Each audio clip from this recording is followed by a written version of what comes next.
అందరికీ వందనాలు. ఈరోజు మేము మొన్న శుక్రవారం ధ్యానం చేసుకున్నాము. చాలామంది మీలో రాలేదు కాబట్టి మరి ఆ పాఠాన్ని మళ్ళా ధ్యానం చేసుకోవాలనుకుంటున్నాము. ఇప్పుడే కదా మాట్లాడుకున్నాము. ఏది విలువైనది అన్నారు, దేన్ని తయారు చేసుకోలేమన్నారు? రక్తం. ఆ రక్తము తయారవ్వాలంటే ఏం చేయాలి? లోపల తినే మంచి ఆహారం, ఆకుకూరలని, ఫ్రూట్స్ అని, అంతేగాని చెడ్డ ఆహారం ద్వారా రక్తము తయారవ్వదు కదా. మంచి ఆహారం తీసుకోండి అని డాక్టర్లు అంటారు. ఎందుకంటే రక్తహీనత అనేది మీకు అందరికీ తెలుసుగా.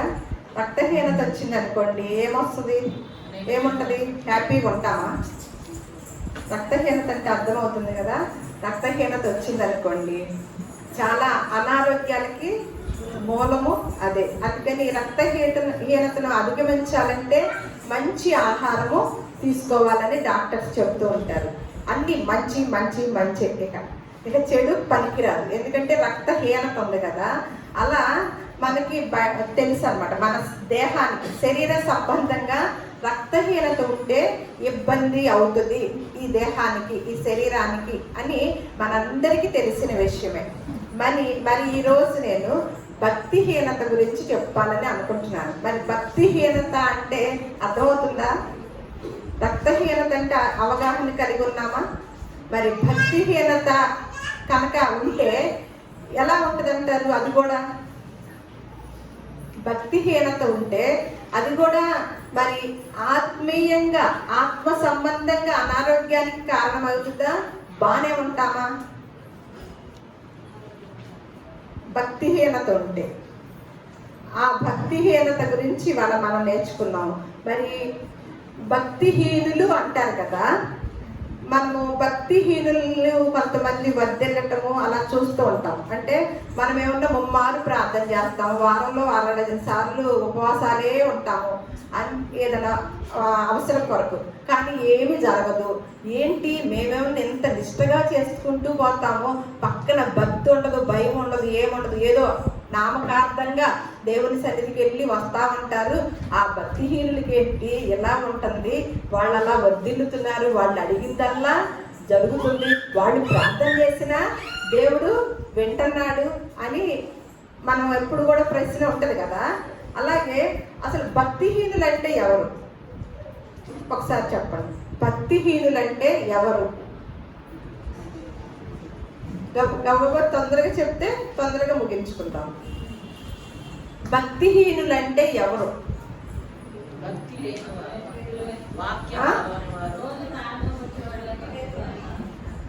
మా వాళ్ళు బాగా చేస్తున్నారు, వాళ్ళు చెప్పుకున్నాం కదా. ఏంటి భక్తిహీనులు అంటే? మొన్న చెప్పిన సమాధానం చెప్పండి. భక్తి లేని వాళ్ళు అన్నారు కదా మొన్న చెప్పింది. అయితే భక్తి లేని వాళ్ళని భక్తిహీనులు అంటారా? భక్తి లేని వాళ్ళని భక్తిహీనులు అంటారు కదా. అసలు భక్తే లేకపోతే ఏంటి, దేవుడే లేడు అని అనేవాళ్ళు కదా. వాళ్ళు దేవుడు లేడని అసలు భక్తి కూడా ఉండదు. కొంతమంది భయం ఉండదు, భక్తి ఉండదు. వారే దేవుళ్ళు, వాళ్ళ పనే దేవుడు, వాళ్ళకి సంబంధించిన వాళ్ళ కుటుంబమే విగ్రహాలు అలా అనుకున్న వాళ్ళు ఉంటుంది. అది వేరు. భక్తిహీనులు అంటే భక్తి ఉన్నవారేనా? భక్తికి వచ్చేవారేనా? ఆ భక్తిహీనుల గురించి యోబు గారు ఒక మాట మాట్లాడుతూ ఆయనకు కూడా ఆయన గురించి ఏమనుకుంటాం? యోబు గారి గురించి మొదటి పేజీలో ఉంటుంది కదా. ఆయన దేవుని యందు భయభక్తులు కలిగిన వాడు, యథార్థవంతుడు, న్యాయవంతుడు, అన్ని విషయాల్లో దేవుని సన్నిధానంలో కూడా వారి కుటుంబాన్ని కనపరుచుకుంటూ ప్రార్థనలో చెడు మార్గాలను విసర్జించిన వాడు అని ఆయన యొక్క క్వాలిఫికేషన్ చూసాం. కానీ ఆయన తర్వాత పరిస్థితి ఏమైంది? అన్నీ పోయినాయి. కుటుంబం అంతా పోయి, పిల్లలందరూ పోయారు, ఆస్తులన్నీ పోయినాయి. సరే, వాటన్నిటి పోయిన తర్వాత తన దేహానికి కూడా అనారోగ్యం వచ్చిందనమాట. అటువంటి పరిస్థితుల్లో ఒక మాట మాట్లాడుతున్నాడు. ఎవరి గురించి? భక్తిహీనుల గురించి. యోబు గ్రంథము 33వ అధ్యాయం 21వ అధ్యాయము 7వ వచనము నేను చదువుతాను. యోబు గ్రంథము 21వ అధ్యాయము 7వ వచనము. భక్తిహీనులు ఎలా బ్రతుకుదురు? వారు వృద్ధులై బలాభివృద్ధి ఏలనందుదురు. వారుండగానే వారితో కూడా వారి సంతానము వారు చూచుచుండగా వారి కుటుంబము స్థిరపరచబడుచున్నది. వారి కుటుంబములు భయమేమియు లేక క్షేమముగా ఉన్నవి. దేవుని దండము వారి మీద పడుటలేదు అని చెప్తున్నారన్నమాట. అనుకుంటున్నాడు యోబు గారు. చూడండి, భక్తిహీనుల కుటుంబం ఎంత స్థిరపరచబడింది.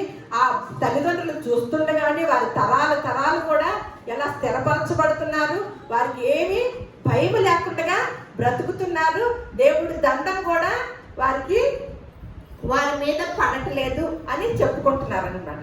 ఈ భక్తిహీనులు ఇందాకే చెప్పుకున్నాం కదా, భక్తిహీనులు అంటే భక్తి కలిగిన వారే. కానీ ఈ భక్తిహీనులు ఎలా ఉన్నారో చూద్దాం. ఈ భక్తిహీనులకి ఏమి కావాలో ఏమి వద్దో చూద్దాం అన్నమాట. ఎందుకు భక్తిహీనులు అయ్యారో, భక్తి పరులు వేరు భక్తిహీనులు వేరు కదా. మరి ఎందుకు భక్తిహీనులు అయ్యారంటే వీరికి ఏది వద్దో ఏది కావాలో అని అడుగుతారో. దేవుడి సన్నిధికి వెళ్ళినప్పుడు కొంతమంది ఏమి కావాలని అడుగుతారో, ఏది వద్దని అంటారో. మళ్ళీ తర్వాత కింద వాక్యాల్లోనే ఉందన్నమాట. తర్వాత 14 చూద్దాం. వారు, ఇదే అధ్యాయము 14వ వచనం, ఈ భక్తిహీనులు ఏం వద్దనుకుంటారో ఇందులో రాసి ఉందన్నమాట. వారు, నీ మార్గములను గూర్చిన జ్ఞానము మాకు అక్కరలేదు, నీవు మమ్మను విడిచిపొమ్మని దేవునితో చెప్పుదురు. మేము ఆయనను సేవించుటకు సర్వశక్తులకు వాడెవడు? మేము ఆయన గూర్చి ప్రార్థన చేయుట చేత మాకేమి లాభము కలుగును అని వారు చెప్పుదురు. ఏమంటారంట? అసలు మేము దేవుడి దగ్గరికి రావాలంటే ఈ భక్తి విహీనులు ఏమనుకుంటారంట? మాకేమి లాభం కలిగిద్ది, దేవుడి సన్నిధికి వెళ్ళినప్పుడు మాకేమి లాభం కలిగిద్దని చూసుకుంటారంట. భక్తిహీనుల యొక్క పరిస్థితి ఏంటి? ఏమడుగుతారు? దేవుని గురించిన జ్ఞానము అక్కర్లేదు. మొన్న మధ్య మేము ఎలా ప్రార్థన చేయాలి, ఎలాంటి వారి ప్రార్థన వింటారు అన్నప్పుడు ఒక మాట నాకు మనసుకి తట్టింది అనమాట. ఏంటంటే వాళ్ళు ప్రార్థనలు అయితే చేస్తారు, కానీ ధర్మశాస్త్రంలో వాక్యాన్ని మాత్రం చెవిని పెట్టరంట. వాళ్ళకి వాక్యం వద్దు, కానీ దీర్ఘ ప్రార్థనలు చేస్తారంట. ఏది కావాలంటే అది అడిగే పనిలోనే ఉంటారంట. చాలా సమయం ప్రార్థనలోనే గడుపుతారు. ప్రార్థన అంటే ఏంటి? దేవుడితో మాట్లాడతాం. మరి వాక్యము మాట్లాడతాం అంటే ఏంటి? వాక్యాన్ని చదివేటప్పుడు మనం ఎక్కువ దేనికి అవకాశం ఇస్తూ ఉంటున్నారు? బయట ప్రపంచం మనమే దేవుడికి చెప్పుకునే పనిలోనే ఎక్కువ ఉంటున్నాం. కానీ పరిశుద్ధ గ్రంథంలో దేవుడు మన కొరకు ఏమి రాయించాడో ఆ మాటలు ధ్యానం చేస్తే మన కుటుంబానికి ఎంత ఆధిక్యతో, కుటుంబాల్లో మనం ఎలా కుటుంబాన్ని కట్టుకుంటామో, ఎలా మనము సంతోషంగా బ్రతకగలుగుతామో, పరిస్థితులు ఇబ్బందికరమైన పరిస్థితుల్లో కూడా మనం ఎలా నిలవగలుగుతామో ఇవన్నీ కూడా ఈ వాక్కుల్లో ఉందన్నమాట. కానీ ఆ వాక్కులు ధ్యానం చేయం, కానీ మనకున్నవన్నీ కూడా అవసరతలన్నీ మొరపెట్టుకుంటాం. అదే భక్తిహీనుల పని అంట. ఆ భక్తిహీనులు ఏం చేస్తున్నారంట? నీ జ్ఞానము మాకు అక్కర్లేదు, కానీ మేము నీ సన్నిధికి వచ్చి ప్రార్థన చేసినప్పుడు మాకేంటి లాభం? మనం ఎప్పుడు సామెత చెప్పుకుంటాం కదా, మీ ఇంటికి వస్తే ఏమిస్తావు, మా ఇంటికి వస్తూ ఏం తెస్తావు. ఇది భక్తిహీనుల పని అంట. దేవుని సన్నిధికి వచ్చినప్పుడు ఏం కావాలంట? వీరికి లాభం కావాలంట. ఇదే మాట మళ్ళీ హెస్కేలు గ్రంథంలో ఉందండి. ఇంకా చాలా చక్కగా వివరించారు. హెస్కేలు గ్రంథము 33వ అధ్యాయము 30వ వచనం నుంచి 32 వరకు చదువుతాము. మరియు నరపుత్రుడా, నీ జనుల గోడ దగ్గరను ఇంటి ద్వారములందరూ నిలవబడి నిన్ను గూర్చి మాట్లాడుదురు. ఒకరినొకరు చూచి పోదాము రండి, యెహోవా యొద్ద నుండి బయలుదేరు మాట ఎట్టిదో చూతము రండి అని చెప్పుకొనుచున్నారంట. నా జనులు రాదగిన విధముగా వారు నీ యొద్దకు వచ్చి నా జనులైనట్టుగా నీ ఎదుట కూర్చుండి నీ మాటలు విందురు గాని వాటిని అనుసరించి ప్రవర్తింపరు. వారి నోటితో ఎంతో ప్రేమ కనపరచుదురు గాని వారి హృదయము లాభమును అపేక్షించుచున్నది. వారు నీ మాటలు విందురు గాని వాటిని అనుసరించి నడుచుకుందరు. ఏం చేస్తున్నారంట? ఇదే భక్తిహీనుల కేటగిరీ అన్నమాట. వీళ్ళు ఏం చేస్తున్నారంట? వెళ్ళవలసిన తీరులో వెళ్తున్నారంట దేవుని సన్నిధికి. అంటే మనమైతే డ్రెస్ కోడ్ లేదు. కొన్ని మందిరాల్లో ఎలా ఉంటుందండి? డ్రెస్ వేసుకొని చక్కగా దేవదూతల్లాగా వెళ్తారు కదా. వెళ్ళి దేవుని సన్నిధానంలో ఉండి మళ్ళీ వారం అంతా ఏం డ్రెస్సులు వేస్తారు, వారం అంతా ఇంకొక రకంగా ఉంటారు, ఇంకొక వేరుగా కనపడుతూ ఉంటారు. అదే ఏమంటున్నారంట, నా జనులు రాదగిన విధముగా వారు నీ వద్దకు వచ్చి ఎలా రావాలో అలా వస్తారంట, చక్కగా నీట్గా ధీటుగా వస్తారంట అని వచ్చి చెప్తూ, నా జనులైనట్టుగా చూడండి. అసలు ఈ మాటలు వింటే ఎంత భయమేస్తుందో, ఎంత హృదయాంతరంగములు ఎరిగిన దేవుడు, హృదయ పరిశోధకుడు చెప్తున్న మాట అన్నమాట.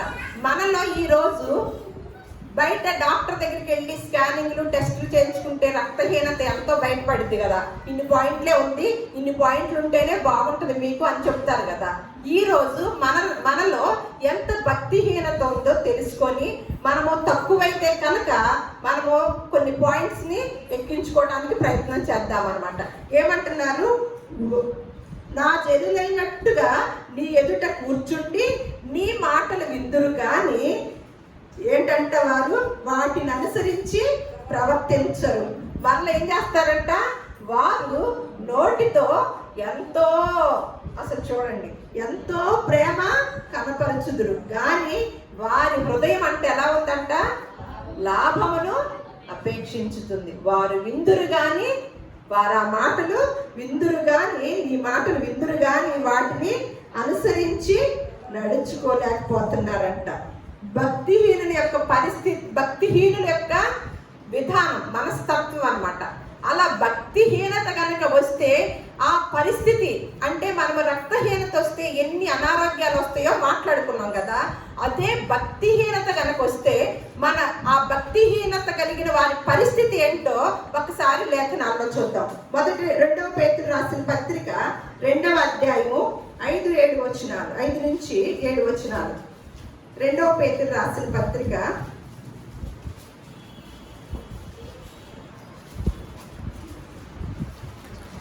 2వ అధ్యాయము 5 నుంచి నేను చదువుతున్నాను. మరియు ఆయన పూర్వకాలమందున్న లోకమును విడిచిపెట్టక భక్తిహీనుల సమూహము మీదకి జల ప్రళయమును రప్పించినప్పుడు నీతిని ప్రకటించిన నోవాహును మరి 7 కాపాడెను. మరియు ఆయన సొదొమ గొమొర్రాలను పట్టణములను భస్మము చేసి ముందుకు భక్తిహీనులకు వారికి వాటిని దృష్టాంతముగా ఉంచుటకై వాటికి నాశనము విధించి దుర్మార్గుల కామ వికారయుక్తమైన నడవడి చేత బహు బాధపడిన నీతిమంతుడగు లోతును తప్పించు. ఇద్దరి గురించి చెప్తున్నారండి, ఇద్దరి గురించి చెప్తున్నారు. ఒక కుటుంబం అలాగే లోతు అనే వ్యక్తి గురించి చెప్తున్నారు అనమాట. ఇక్కడ ఏం చేశారంట,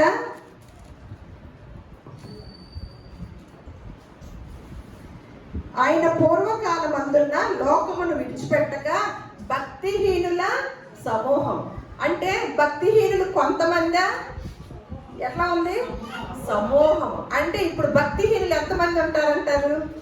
మనం యేసుప్రభు వారి కాలంలో కూడా దేవుని యొక్క రాకడకి సూచనలు ఏంటి అని అడుగుతారు.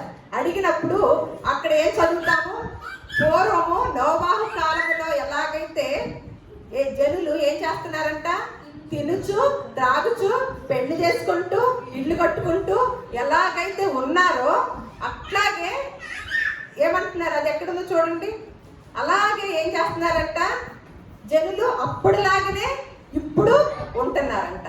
అంటే అప్పుడు పరిస్థితే ఇప్పుడు కూడా జరుగుతుంది. అప్పుడు పరిస్థితిలో ఎంతమంది ఉన్నారు భక్తిహీనులు?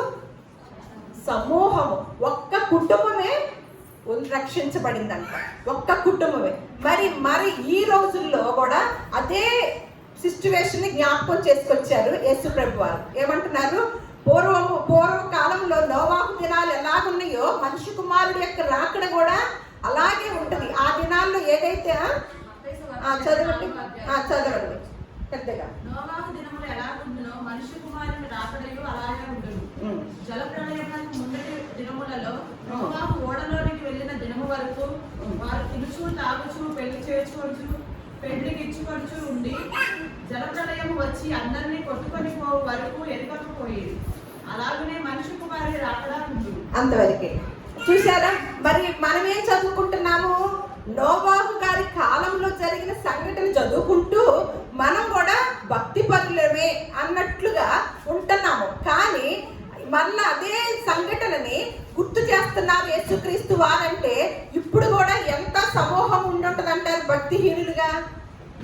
ఉండుంటదంటారా?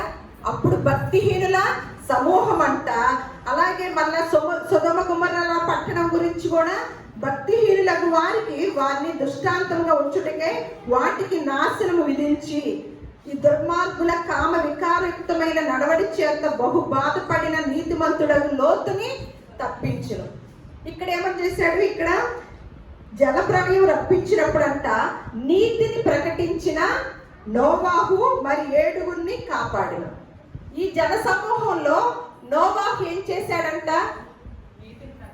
జల ప్రళయం వచ్చిన సందర్భంలో ఆ జన సమూహం మధ్యలో నోవాహు గారు ఏం చేశారు?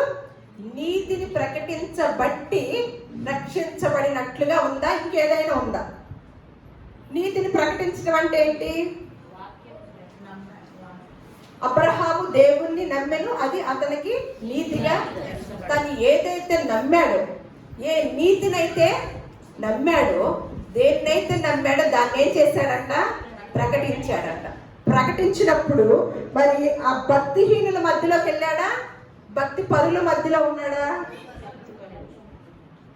ఎప్పుడైతే నీతిని ప్రకటించాడో భక్తిహీనుల సమూహంలో లేడంట. భక్తిహీనత లేదు, సరిపడా భక్తి ఉంది, సరిపడా బ్లడ్ ఉందన్నమాట. ఇప్పుడు ఏమైంది? నోవాహు కుటుంబము కాపాడబడింది. మరి ఇంకో చోట చూద్దాము. రోమాపత్రిక 1వ అధ్యాయము 18వ వచనం. ఇక్కడ కూడా భక్తిహీనత ఉంటే కనుక పరిస్థితి ఇక్కడ ఏమనంటే, మన దుర్నీతి చేత సత్యమును అడ్డగించు మనుషుల యొక్క సమస్త భక్తిహీనత మీదను దుర్నీతి మీదను దేవుని కోపము పరలోకము నుండి బయలుపరచబడుచున్నది. అర్థమైందా? మరి భక్తులము అనుకొని వస్తున్నాం కదా దేవుని సన్నిధానానికి. మరి నిజమైన భక్తులు ఎవరో, భక్తిహీనులు ఎవరో ఎవరు టెస్ట్ చేసుకోవాలి? ఎవరు టెస్ట్ చేస్తారు? దేని ద్వారా టెస్ట్ చేసుకోవాలి? ఇప్పుడు నేర్చుకుంటున్నాం కదా, ఈ వాక్యపు స్కానింగ్ ద్వారా టెస్ట్ చేసుకోవాలంట.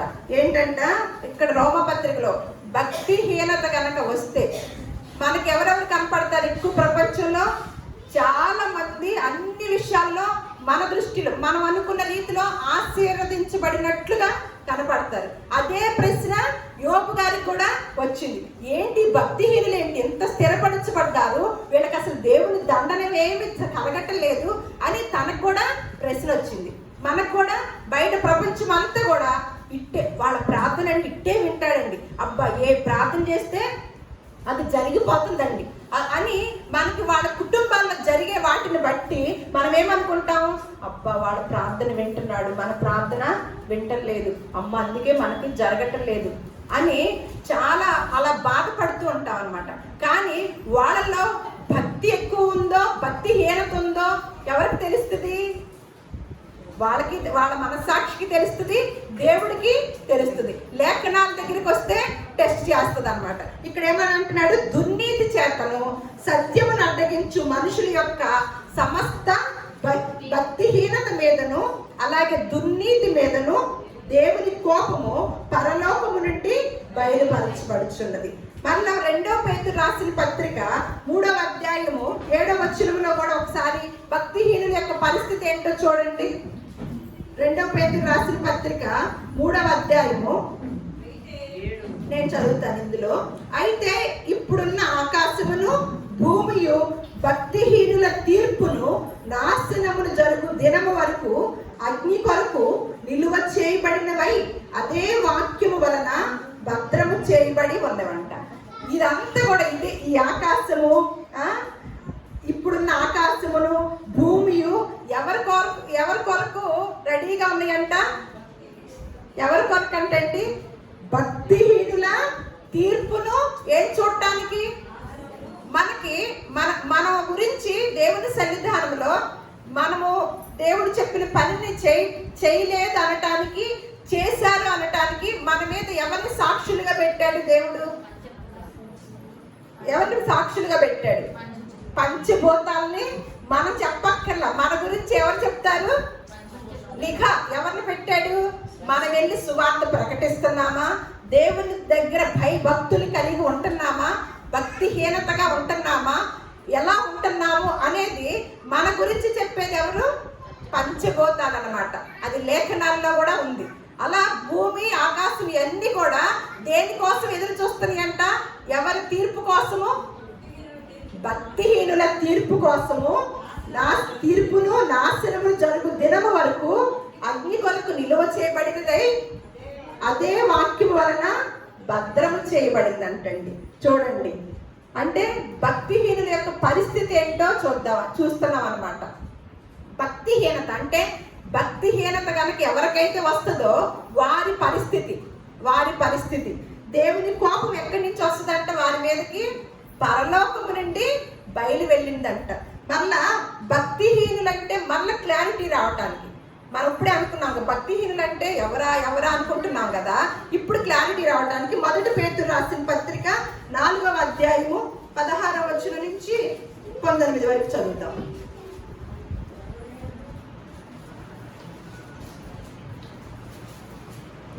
ఇప్పుడు చూడండి, ఎవడైనను క్రైస్తవుడైనందుకు బాధ అనుభవించిన ఎడల అతడు సిగ్గుపడక ఆ పేరును బట్టి దేవుణ్ణి మహిమపరచవలెను. తీర్పు దేవుని ఇంటి వద్ద ఆరంభమగు కాలము వచ్చి ఉన్నది. అది మన వద్దనే ఆరంభమైతే దేవుని సువార్తకు అవిధేయులైన వారి గతి ఏమవ్వను? మన దగ్గర నుంచి స్టార్ట్ అయింది అనుకోండి దేవుని తీర్పు. ఏమిటంట? దేవుని సువార్తకు అవిధేయులైన వారి గతి ఏమవును అంటున్నాడు. యేసుక్రీస్తు వారు వెళుతూ ఏమని చెప్పాడు? మనకి ఒక వర్క్ ఇచ్చాడు కదా. ఏమని చెప్పాడు? సర్వ సృష్టికి వెళ్ళి సకల జనులకి కూడా సువార్తను ప్రకటించమన్నాడు. దేవుని యొక్క తీర్పు మన దగ్గర నుంచే ప్రారంభమైతేనంట ఆ సువార్త ప్రకటించుకోకుండా దేవుని మాటకి అవిధేయులైన వారి గతి ఏమవిద్ది అని ఇక్కడ పేతురు గారు చెప్తున్నారన్నమాట. మరి ఆ మాట చెప్పి వెళ్ళారు కదా, వారు ఆ మాటని వినలేదనుకోండి, దాన్ని ఏమంటారు? వింటే ఏమంటారు? విధేయత చూపటం అంటారు. వినలేదనుకోండి ఏమంటారు? అవిధేయత చూపించడం అంటారు. మరి అలాంటి ఇప్పుడే స్టార్ట్ అయితే దేవుని తీర్పు కనుక ఈ రోజే మొదలైంది అనుకోండి, మరి మనం ఏం చేయలేం, సువార్త ప్రకటించలేం. మన పరిస్థితి, మన గతి ఏమవుతుంది అని ఇక్కడ ప్రశ్న వేసుకుంటున్నారు. అలాగే మరియు నీతిమంతుడే రక్షించబడుట దుర్లభమైతే, మరి ఇలాంటి వాళ్ళే నీతిమంతులుగా ఉన్న వాళ్ళకే కష్టంగా ఉంటే మరి అంట భక్తిహీనులను పాపియు ఎక్కడ నిలుతురు? ఇక్కడ అర్థమైందా మీకు? భక్తిహీనుడు వేరు, పాపి వేరు, నీతిమంతుడు వేరు అన్నమాట. నీతిమంతుడు అంటే పూర్తిగా నోవాహు గారి లాగా ఉండటం, అబ్రహాము గారి లాగా ఉండటం, ఇలాంటివన్నీ మన పూర్వీకులు చూస్తున్నాం కదా. మరి భక్తిహీనులంటే ఇక ఒకళ్ళు చెప్పడానికి లేదు. ఎంతమంది ఉన్నారు? సమూహం ఉంది. ఎవరిని పోల్చడానికి లేదు. భక్తిహీనులు సమూహం అంట. మరి నీతిమంతుడు, భక్తిహీనులు, పాపి. పాపి అంటే అసలు దేవుణ్ణి విశ్వసించిన వారు. అందుకనే దేవుడు సంతోషించేది ఎప్పుడు? ఒక పాపి భూలోకంలో మారు మనస్సు పొందితే పరలోకంలోనంట దేవుడు సంతోషిస్తూ ఉంటాడంట. దేవుణ్ణి సంతోషపెట్టే కార్యక్రమం ఏదైనా ఉందంటే మనం ఇచ్చే కానుకలు కాదు, మనం చేసే వాటిని అన్నిటినీ కాదు, ఒక పాపిని ఎప్పుడైతే మారు మనసు పొందేటట్లుగా ఒక మంచి మార్గాన్ని ఎప్పుడైతే నడిపిస్తామో అప్పుడు దేవుడు సంతోషించే కార్యక్రమం అప్పుడు ఉంటుందంటండి. మరి ఆ పని మనం చేస్తున్నామా? మిగతా ఏమైనా ఇచ్చేసి ఊరుకుంటున్నామా? ఏ పని చేస్తున్నాం? అందుకనే సువార్తకు అవిధేయులైన వారి గతి, దేవుడి యొక్క తీర్పు మన ఇంటి దగ్గర నుంచే ప్రారంభమైతే గనక సువార్తకు అవిధేయులైన వారి గతి ఏమవిద్దసలు అని పేతురు గారు రాస్తూ భయపడుతున్నాడు అనమాట. మరి మనం ఎప్పుడైనా భయం కలిగి ఉన్నామా? మన గతి ఏంటి అని మనకు చెప్తున్నాం కదా, ఇందాక మాట్లాడుకున్నాం కదా, అసలు ఏమీ పట్టదు.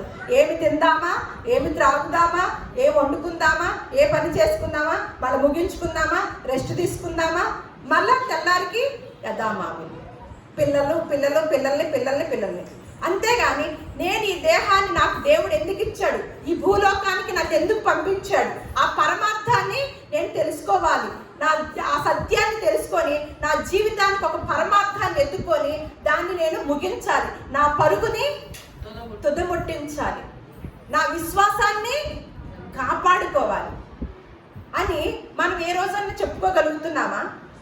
అందుకని ఇక్కడ అంటున్నారు, ఆయనకి భయమేసి, మరి పేతురు కూడా ఇష్టమైన భక్తుడే కదా, యేసుక్రీస్తు వారికి శిష్యుడే కదా, ఆయన మాట్లాడుతుంది, సువార్తకు అవిధేయులైన వారి గతి దేవుని ఎంట ఇప్పటి నుంచే తీర్పు ప్రారంభమైతే కనుక సువార్తకు అవిధేయులైన వారి గతి ఏమవును అని అంటూ, మరియు నీతిమంతుడే రక్షించబడుట దుర్లభమైతే భక్తిహీనుడును పాపియు ఎక్కడ నిలుతురు అని అంటూ ఇక్కడ చెప్తున్నారు అన్నమాట. కాబట్టి దేవుని చిత్త ప్రకారము బాధపడువారు సత్ప్రవర్తన గలవారై నమ్మకమైన సృష్టికర్తకు తమ ఆత్మలను అప్పగించుకున్నారన్నాడా? అప్పగించుకొనవలెను. ఏమని చేయాలి? మనము సత్ప్రవర్తన గలవారమే, దేవుని చిత్త ప్రకారం బాధపడుతూ. దేవుని చిత్త ప్రకారం బాధపడతామా? మన ఇంట్లో బాధలతో బాధపడతామా? ఇంట్లో సమస్యలతో బాధపడతామా? దేవుని చిత్త ప్రకారం బాధపడుతూ సత్ప్రవర్తన గలవారే ఏమంట? నమ్మకమైన సృష్టికర్తకు తమ ఆత్మలను అప్పగించుకొనవలెను. అప్పుడే మనము దేవుని, అందుకనే పౌలు గారే అంటున్నారు, అనేక శ్రమలు అనుభవించి మనము దేవుని రాజ్యము చేరాలి అంటున్నాడు అనమాట. మనకేంటి ఇక్కడ భూలోకంలో చాలా ఆశీర్వాదాలు కావాలి, చాలా ఇట్ట పట్టిందల్లా బంగారం అవ్వాలి అని మన ఆలోచన, మన విధానం. అందుకని అలాంటి భక్తిహీనులందరూ దేవుని సన్నిధికి వచ్చినప్పుడు ఏం కావాలనుకుంటారంట, ఏది వద్దనుకుంటారంట? వాక్యం అయితే నీ జ్ఞానము మాకొద్దు, కానీ నీ సన్నిధికి మేము వస్తున్నాము, మాకేంటి లాభము అని చెప్పుకుంటారంట. ఎవరు? భక్తిహీనులు. అటువంటి భక్తిహీనత మనలో ఎవరికి ఉందో దాన్ని తీసివేసుకొని నమ్మకమైన సృష్టికర్తకు మన సత్ప్రవర్తన గలవారమై నమ్మకమైన సృష్టికర్తకు మన ఆత్మలను అప్పగించుకొని, ఏదైతే దేవుడు యేసుక్రీస్తు వారు వెళుతూ చెప్పారో ఆ యొక్క సువార్త పనిలో మనం అందరం కూడా పాలిభాగస్థులమై భక్తిహీనత లేకుండా చక్కగా భక్తి పరులుగా భక్తులుగా కొనసాగే భాగ్యాన్ని మనందరికీ దేవుడు అనుగ్రహించునుగాక. దేవుడు మిమ్మల్ని అందరినీ కూడా బహుగా దీవించునుగాక.